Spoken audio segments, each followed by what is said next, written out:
नमस्कार, खबरें जारी न्यूज 24 पर मैं हूं आपके साथ मकसूद खान। अवैध धर्मांतरण के रैकेट का भंडाफोड़ हुआ और हर रोज इसमें नए खुलासे हो रहे हैं। आगरा धर्मांतरण केस के मास्टरमाइंड अब्दुल रहमान से पूछताछ में अब एक और बड़ा खुलासा हुआ है। उसने 50 से ज्यादा लड़के और लड़कियों के धर्म परिवर्तन कराने की बात को कबूल कर लिया। वहीं आयशा नाम की लड़की के मोबाइल से पुलिस को मोबाइल चैट से कई हैरान करने वाले वीडियो भी मिले हैं। इस रिपोर्ट में देखिए।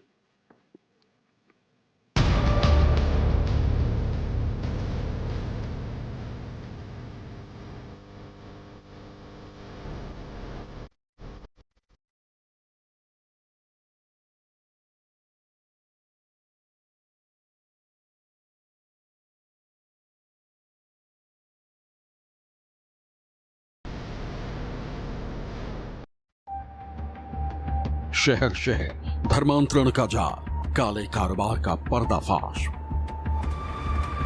आगरा धर्मांतरण मामले पर हर रोज नए नए खुलासे हो रहे हैं, लेकिन जिन 3 खुलासों ने पुलिस की भी चिंता बढ़ा दी, उसमें मोबाइल चैट में राम मंदिर का वीडियो, मास्टरमाइंड अब्दुल रहमान का नेपाल भूटान में नेटवर्क और आरोपी रहमान कुरैशी के पाकिस्तान से जुड़े तार। धर्मांतरण के गंदे खेल के तार कनाडा से जुड़े मिले।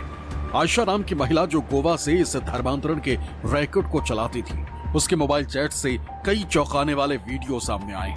मोबाइल चैट से बरामद वीडियो में एक वीडियो अयोध्या में राम मंदिर के प्राण प्रतिष्ठा का भी, जिसमें पीएम मोदी भी दिखाई दे रहे हैं। वीडियो में वॉइस ओवर लगाया गया, जिसमें आपत्तिजनक और भड़काऊ बातें कही गई। पुलिस को पता चला है कि आयशा कनाडा में बैठे मोहम्मद दाऊद अहमद नाम के एक शख्स से बातचीत करती थी और वो उसे निर्देश देता था कि क्या और कैसे काम करना।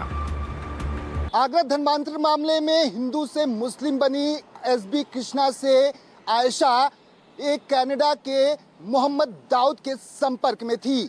यहां तक कि उत्तर प्रदेश की आगरा पुलिस को उसके मोबाइल के व्हाट्सएप से चैट्स भी बरामद हुए हैं, जहां पर राम मंदिर के वीडियो, प्रधानमंत्री नरेंद्र मोदी का मंदिर में जाना और उस पर एक नया वॉइस ओवर लगाना कि इन मंदिरों को अब खत्म करने की जरूरत है। ऐसे में इसके तार कहां पाकिस्तान, कनाडा और किन किन देशों से जुड़े हैं, इसकी जांच में पुलिस जुट गई है। आयशा से इस बारे में लगातार पूछताछ की जा रही है, लेकिन पुलिस को जो व्हाट्सएप चैट और वीडियो मिले हैं वो अपने आप में ही काफी चौंका देने वाले हैं। पुलिस ने जहां इस मामले की जांच तेज कर दी, वहीं दिल्ली के मुस्तफाबाद से रेस्क्यू की गई लड़की ने भी गिरोह का पर्दाफाश किया। लड़की ने बताया कि कैसे गिरोह नाबालिग लड़के लड़कियों का ब्रेन वॉश करता था, कैसे जाल में फंसाकर धर्म परिवर्तन कराता था। पीड़ित लड़की ने पुलिस पूछताछ में बताया कि फरवरी 2025 में जुनैद नाम का शख्स उसे अब्दुल रहमान के घर पर लेकर आया था। आप मुसलमान हो? इससे पहले क्या थी? इससे पहले हिंदू थी आप? तो कब आप मुसलमान हुई? मैं तो 2021 2021 में हुई। तो यहाँ पे किसके यहाँ रह रही हो आप? अब्दुल रहमान का घर है। अब्दुल रहमान के यहाँ कब से रह रही हो आप? मैं तो फरवरी से। पुलिस ने अब्दुल रहमान के 2 बेटों अब्दुल रहीम और अब्दुल्ला से भी पुलिस ने पूछताछ की। अब्दुल रहीम, ये कौन है लड़की? ये लड़की आई थी 4-5 महीने हो गए। अच्छा, किसी के थ्रू ही आई थी। किसके थ्रू आई थी? नाम बताइए। तो मुझे भी नहीं जानते, वही जानते हैं। अच्छा, तुम्हारा क्या नाम है? अब्दुल्ला। अब्दुल्ला। तुम कौन हो अब्दुल रहमान के? मैं लड़का हूँ उनका। और तुम? लड़का हूँ। अच्छा, तो ये लड़की को जानते हो? ये तुम्हारे घर में मिली है? कब से रह रही है यहाँ? ये जनवरी फरवरी से है यहाँ पर, 4-5 महीने हुए हैं एग्जैक्ट तो टाइम। क्यों रह रही है यहाँ पे? ये कोई है, किसी ने अब्बा से कहा था कुछ के 4-5 महीने के लिए रख लो कुछ। पीड़ित के आरोपों पर पुलिस ने जुनैद कुरैशी और अब्दुल रहमान के दोनों बेटों अब्दुल रहीम और अब्दुल्ला को भी गिरफ्तार कर लिया। इस मामले में अब तक 14 लोगों की गिरफ्तारी हो चुकी है। वहीं जिस काजी ने पीड़ित की शादी कराई थी, उसका कनेक्शन जयपुर से सामने आया। पुलिस उसकी तलाश कर रही। आज धर्मांतरण के मामले में 3 अभियुक्त गणों को पुलिस ने गिरफ्तार करके जुडिशियल कस्टडी के लिए मांग की थी, जिसमें 14 दिन की माननीय न्यायालय द्वारा जुडिशियल कस्टडी रिमांड दी गई और 14 दिन की कस्टडी में तीनों अभियुक्तों को भेज दिया गया है। उस मामले में इन तीनों अभियुक्त वही हैं जिनको पीड़िता ने अपने बयान में बताया था, और पीड़िता के बयान से ही इनका तीनों का नाम प्रकाश में आया है, जिसको पुलिस ने गिरफ्तार करके आज न्यायिक अभिरक्षा में ले गया। पुलिस की पूछताछ में आरोपी और मास्टरमाइंड अब्दुल रहमान पर भी बड़ा खुलासा हुआ है। पूछताछ में अब्दुल रहमान ने कबूल किया है कि उसने देश के अलावा नेपाल और भूटान की भी यात्रा की थी। अब्दुल रहमान से पूछताछ में पुलिस को पता चला है कि यह नॉर्थ ईस्ट के नागालैंड से लेकर सिलीगुड़ी, जम्मू कश्मीर और इसके साथ साथ नेपाल और भूटान का भी इसने दौरा किया था। अब ऐसे में सवाल यह उठता है कि आखिर इसके नेपाल, भूटान और कश्मीर जाने की वजह क्या थी? क्या वहां पर भी यह धर्मांतरण का एक बड़ा केंद्र खोलना चाहता था? क्योंकि दिल्ली के मुस्तफाबाद में जहां से इसकी गिरफ्तारी हुई, वहीं पर एक ऐसा बड़ा केंद्र बनाकर इसने रखा था जहां पर हिंदू लड़कियों को भी यह साथ रखता था। हरियाणा के रोहतक की ममता भी यहीं से पुलिस को बरामद हुई थी। अब पुलिस जांच में जुटी है कि आखिर देश के किन किन और हिस्सों में इसने भ्रमण किया और धर्मांतरण का पूरा नेक्सस चलाता रहा। पता चला है कि अब्दुल रहमान शाहीन बाग धर्मांतरण मामले में उम्र कैद की सजा काट रहे कलीम का राइट हैंड था। कलीम के जेल जाने के बाद खुद गिरोह की कमान अब्दुल रहमान ने संभाल रखी थी। पुलिस के मुताबिक भारी मात्रा में इस्लामी साहित्य, मोबाइल फोन, दस्तावेज और इलेक्ट्रॉनिक डेटा भी बरामद हुआ है। अब्दुल रहमान ने कबूल किया है कि वो ही इस्लामी साहित्य छपवाता था और गिरोह इस्लामी साहित्य का प्रचार प्रसार करता था। पूछताछ में इसने जो अब्दुल रहमान ने जो बातें बताई उससे उलट बहुत सारी बातें हम लोगों को बताई है, जिसमें कि इसने बताया कि कलीम के जाने के बाद इस पूरे मिशन को, जो धर्मांतरण का मिशन कलीम का था, उसको यही संभाल रहा था। और इस संबंध में जो आप लोगों को हम लोगों ने साहित्य दिखाए थे धर्मांतरण से संबंध में, उसका भी यही जिम्मेदार था और यही उसको प्रिंट करवाता था। तो पुलिस की जांच में एक और अहम खुलासा हुआ और वो ये कि गिरोह के सदस्य रहमान कुरैशी के तार पाकिस्तान से जुड़े मिले। पुलिस के मुताबिक रहमान कुरैशी 12वीं फेल है, लेकिन वो कंप्यूटर के 10 भाषाओं में पारंगत है, सॉफ्टवेयर बनाने में माहिर है, फर्राटेदार अंग्रेजी बोलता है। रहमान पाकिस्तान के इन्फ्लुएंसर से जुड़ा हुआ था। अपने YouTube चैनल द सुन्नाह पर विदेशी लोगों की वीडियो भी अपलोड किया करता था। उसके करीब 1.65 लाख फॉलोवर हैं। और कंप्यूटर के कम से कम 10 भाषाओं को, कंप्यूटर के जो लैंग्वेजेस हैं उसको ये लोग जानते हैं। जैसे रहमान कुरैशी समाज की नज़र में 12वीं फेल है, उसके घर वाले समझ रहे 12वीं फेल है, बट उसके फॉलोअर 1,65,000 है।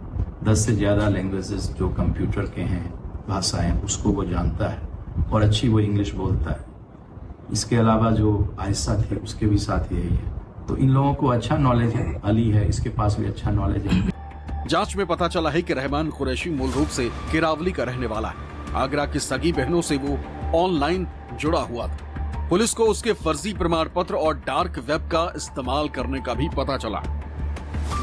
आगरा धर्मांतरण मामले का गिरफ्तार आरोपी रहमान कुरैशी भले ही 12वीं फेल हो, लेकिन पुलिस के अनुसार जो पूछताछ में पता चला है कि कंप्यूटर की 10 भाषाओं की उसे बहुत ही अच्छी जानकारी है। यहाँ तक कि उसे कंप्यूटर और टेक्निकल की ऐसी जानकारी है कि वो डार्क वेब का भी इस्तेमाल बातचीत के लिए किया करता था। हालांकि पुलिस अब जानने में यह जुटी है कि आखिर वह पाकिस्तान के किन किन लोगों के संपर्क में था, क्योंकि उसके फॉलोअर 1,65,000 से ज्यादा हैं और पाकिस्तान के इन्फ्लुएंसर के भी वह संपर्क में रह चुका है। उसके व्हाट्सएप चैट्स, लैपटॉप को भी खंगाला जा रहा। धर्मांतरण गिरोह के मास्टरमाइंड अब्दुल रहमान पर शिकंजा कसने के बाद अब पुलिस उसके पूरे नेटवर्क को खंगाल रही। ये भी खुलासा हुआ है कि गिरोह के एक सदस्य पीयूष सिंह उर्फ मोहम्मद अली को भी गिरफ्तार किया गया।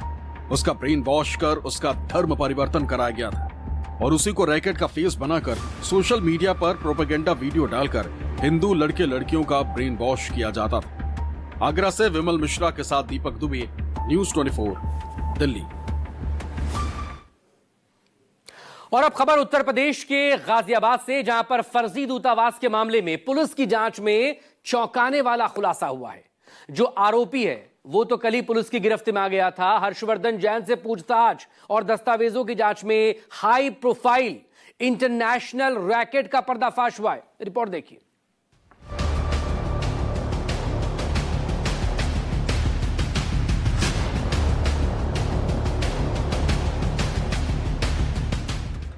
जिन देशों का दुनिया में अस्तित्व ही नहीं है, वहां का खुद को फर्जी राजदूत बताकर यह शख्स फ्रॉड कर रहा था।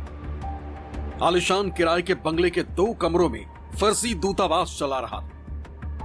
अपने कमरे में राष्ट्रपति, प्रधानमंत्री और दूसरी मशहूर हस्तियों के साथ अपनी तस्वीर लगाकर लोगों को झांसा दे रहा था।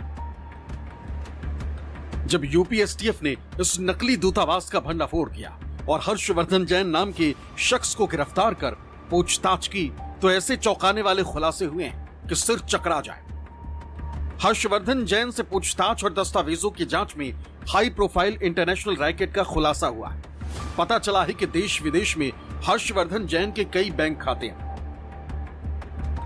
जिनमें दुबई में 6 खाते, मॉरिशस में 1 खाता, यूके में 3 खाते और भारत में 1 खाते का पता चला है। जांच में हर्षवर्धन जैन के पास 2 पैन कार्ड भी मिले, जिनके जरिए देश विदेश में बैंक खाते खोले गए। इतना ही नहीं, विदेशों में हर्षवर्धन जैन की कई संदिग्ध गतिविधियां भी पाई गई। उसने अलग अलग देशों में 10 से ज्यादा कंपनियां बनाई थी।